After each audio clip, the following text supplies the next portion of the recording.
So we've heard the iconic themes, Jaws, Halloween, Psycho. What is the strategic goal or battle plan of a composer who wants to frighten us?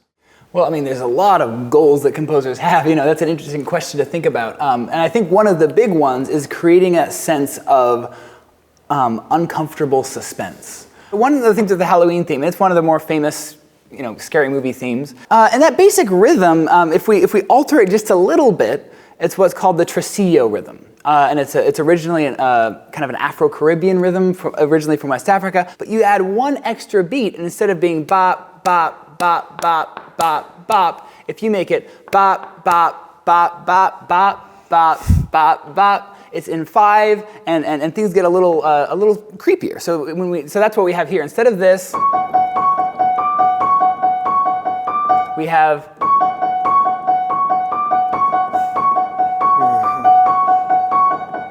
and suddenly we feel like we should be comfortable, but we're not. I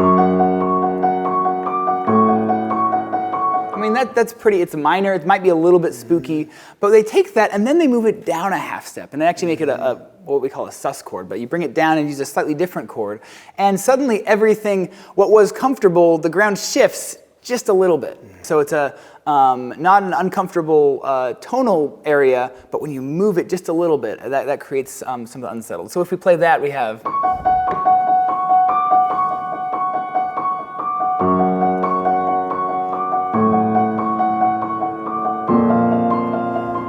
And then it goes back. Now there's, of course, that famous stabbing scene in Psycho that also sounds like a sharp sound cutting into you. Yeah. What is the unusual about the tone of Psycho? Yeah, and that Psycho thing, I mean, that's the one that, if anything, would rival the Jaws theme with being as famous.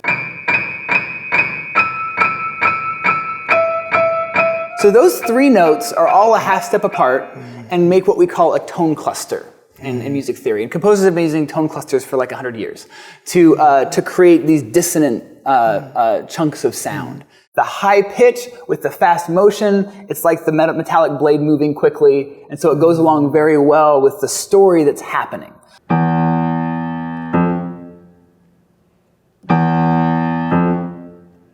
There's a lot of ways you can put harmonies and rhythms together that create this sense of discomfort. And maybe, again, that might be getting back to the uncanny. I mean, Sigmund Freud was the guy who did the uncanny, right? So, they have the psychological aspect of something that was familiar, but you put it in a context with just enough that is unfamiliar, that it makes what was familiar even more creepy than it would have been otherwise.